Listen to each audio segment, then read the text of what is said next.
ती गेली तेव्हा रिमझिम पाऊस निनादत होता. मेघात अडकली किरणे हा सूर्य सोडवित होता. ती आई होती म्हणून घन व्याकुळ मीही रडलो. त्यावेळी वारा सावध पाचोळा उडवित होता. अंगणात गमले मजला संभले बालपण माझे.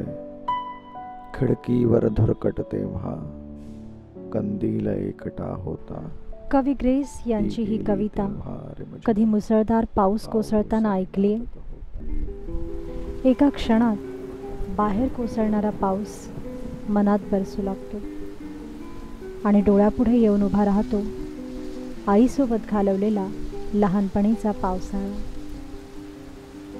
लहानपणी आईच्या उबदार पदराखाली घालवलेला पावसाळा कधीच परतून येत नाही. परतून येतो तो फक्त आठवणीतला पाऊस. अशाच पावसाळ्यात आई जे काहीतरी चांगलं चुंगलं करून खाऊ घालते त्याची चव पुढे आयुष्यभर जीभ आणि मन शोधत राहते. आईच्या हातच्या अशाच एका खास चवीची आठवण आज आम्ही इथे ताजी करणार आहोत. एका खास खाद्य प्रकारातून, पाटवड्या किंवा आदणवड्या.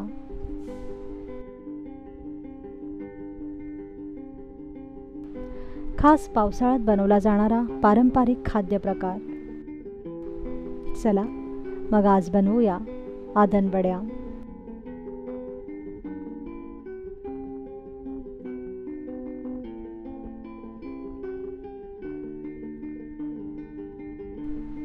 त्यासाठी आपल्याला लागेल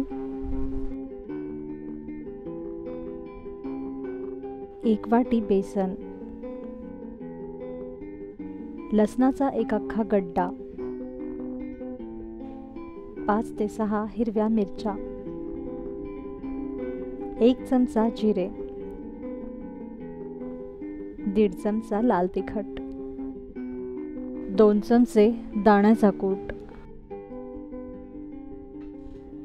ताजी कोथिंबीर, 1 चमचा हळद, 1 चमचा हिंग, चवीपुरतं मीठ आणि फोडणीला तेल. प्रथम खलबत्त्यात लसूण, मिरची आणि जिरं एकत्र करून ठेचून घ्या.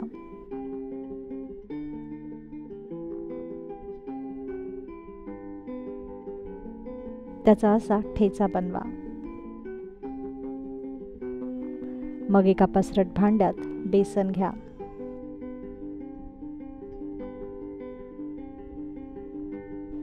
त्यात मिरचीचा ठेचा घाला. मग यात हळद घाला. चिमूटभर हिंग घाला. ताजी चिरलेली कोथिंबीरही घाला आणि सर्वात शेवटी मीठ घालून हे मिश्रण एकजीव करा. आता थोडंसं पाणी घालून बेसनाचं घट्टसर पीठ मळा. लक्षात ठेवा की पीठ सैल होता कामा नये, म्हणून पाणी अगदी बेताने घाला.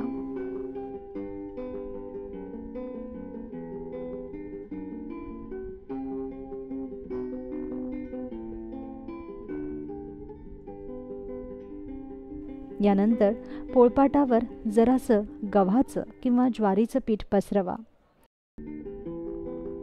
आणि आपण मळलेल्या बेसनाच्या पिठाची छोटी लाटी लाटून घ्या. बेसन चिकट असतं, त्यामुळे कोरड्या पिठाने बेसन लाटण्याला चिकटणार नाही आणि सहज पोळी लाटता येईल. आता लाटलेल्या बेसन पोळीचे सुरीच्या सहाय्याने चौकोनी काप करून घ्या.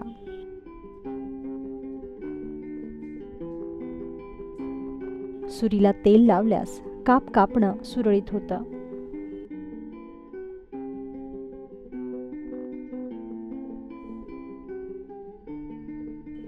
आता कापलेल्या या चौकोनी चकत्या किंवा वड्या एका प्लेटमध्ये काढून घ्या.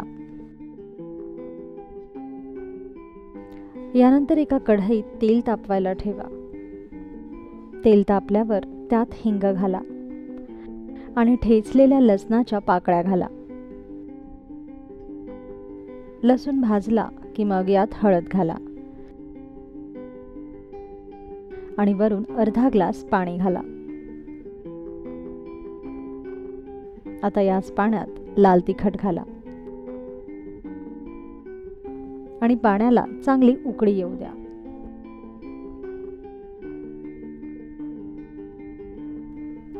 पाणी आटत आलं की पुन्हा यात अर्धा ग्लास पाणी घाला. आता या आमटीत मीठ घाला व आमटीला चांगला कड येऊ द्या.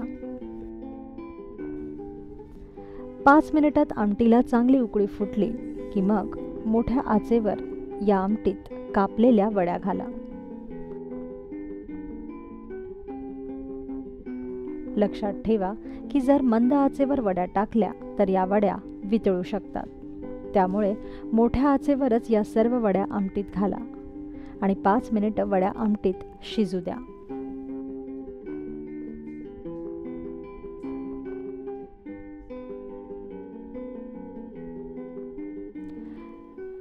सर्वात शेवटी या आमटीत दाण्याचा कूट घाला.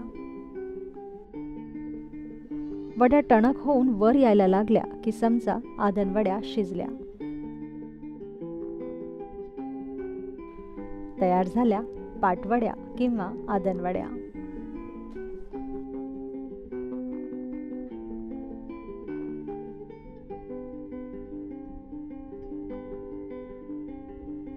आदणवड्या बनवणं अतिशय नाजूक काम आहे, पण चवीला या आदणवड्या अप्रतिम लागतात. पावसाळ्यात जेव्हा भाज्यांचा तुटवडा असतो अशा वेळेस या आदणवड्या खूप कामी येतात. त्यामुळे यंदाच्या पावसाळ्यात लहानपणीचा पाऊस आठवत आईच्या हातच्या त्या चवीला उजाळा देत नक्की करून पहा आदणवड्या.